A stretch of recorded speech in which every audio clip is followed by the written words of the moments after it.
গত 29 জানুয়ারি রাতে নিজের ভেরিফাইড ফেসবুক আইডিতে একটি পোস্ট দেন বৈষম্য বিরোধী ছাত্র আন্দোলনের অন্যতম আহ্বায়ক হাসনাত আব্দুল্লাহ। সেই ফেসবুক পোস্টে মন্তব্য করে বৈষম্য বিরোধী ছাত্র আন্দোলনের আহ্বায়কদের বিচার চেয়েছেন নিষিদ্ধ সন্ত্রাসী সংগঠন ছাত্রলীগের সাবেক সাধারণ সম্পাদক গোলাম রাব্বানী। মন্তব্যের জবাবে হাসনাত আব্দুল্লাহ লিখেছেন, দেশে আসেন, দেশে এসে বিচার করেন, হ্যাডম থাকলে আসেন। হাসনাতের এই মন্তব্যের কোনো জবাব দেননি গোলাম রাব্বানী। তবে তাদের বাকবিতণ্ডার এই ঘটনা এখন খবরের কাগজে শিরোনামে। নেট দুনিয়া তোলপাড় এই বক্তব্য।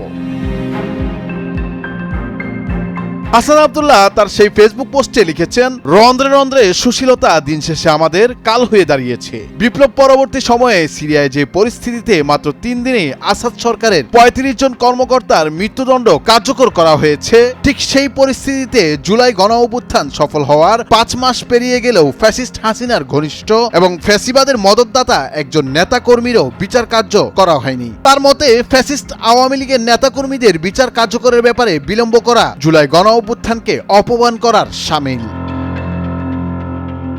গণ অভ্যুত্থানের কথা উল্লেখ করে হাসনাত আব্দুল্লাহ আরো লিখেন, 5 আগস্ট গণ অভ্যুত্থান সফল না হলে ফ্যাসিস্ট হাসিনা ও আওয়ামী লীগ সরকার গণ অভ্যুত্থানে অংশ নেয়া বিপ্লবীদের বিরুদ্ধে হত্যাযজ্ঞে নেমে যেত।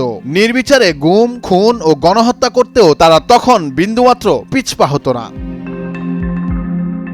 এতে করে গণ অভ্যুত্থানে অংশ নেয়া শত শত মানুষের গলায় পড়ত ফাঁসির দড়ি, ক্রসফায়ারে মারা পড়ত অগণিত ফ্যাসিবাদ বিরোধী মানুষ, আয়নাগরের অন্ধকারে ঠাঁই হতো হাজার হাজার ছাত্র জনতার। সারা দেশে তখন নেমে আসতো নিরপরাধ জনমানুষের শোকের কালো ছায়া। আওয়ামীপন্থীদের প্রতি দেশের জনগণের আচরণ ঠিক এমন হওয়া উচিত সেই কথা উল্লেখ করে হাসনাত আব্দুল্লাহ লিখেন, আমাদের এখনকার আচরণ ঠিক তেমনই হওয়া উচিত যেমন আচরণ 5 আগস্টের গণ অভ্যুত্থান সফল না হলে আওয়ামী লীগ আমাদের সাথে করত। তাই অন্তর্বর্তী সরকারের উচিত দ্রুততম সময়ে আওয়ামী লীগকে নিষিদ্ধ ঘোষণা করে তাদের নেতাকর্মীদের বিচারের আওতায় আনা এবং ফ্যাসিবাদের পক্ষের গোষ্ঠীদের শাস্তির ব্যবস্থা করা। অন্যথায় আমাদের শহীদদের আত্মদান ব্যর্থতায় পর্যবসিত হবে।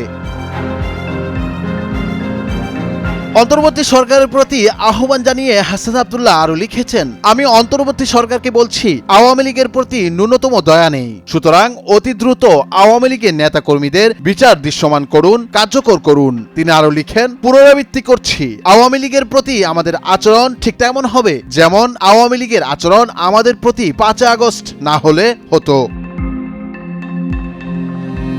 হাসনাত আব্দুল্লাহর ওই পোস্টে মন্তব্য করে ছাত্রলীগের সাবেক সাধারণ সম্পাদক গোলাম রাব্বানী লিখেছেন, বৈষম্য বিরোধী ছাত্র আন্দোলনের আহ্বায়করা ষড়যন্ত্র করে দেশকে পাকিস্তানের হাতে তুলে দিয়েছে। তার কারণে দেশে চরম অরাজকতা দেখা দিয়েছে। এসব অরাজকতার জন্য বৈষম্য বিরোধী ছাত্র আন্দোলনের আহ্বায়কদের বিচার করা জরুরি।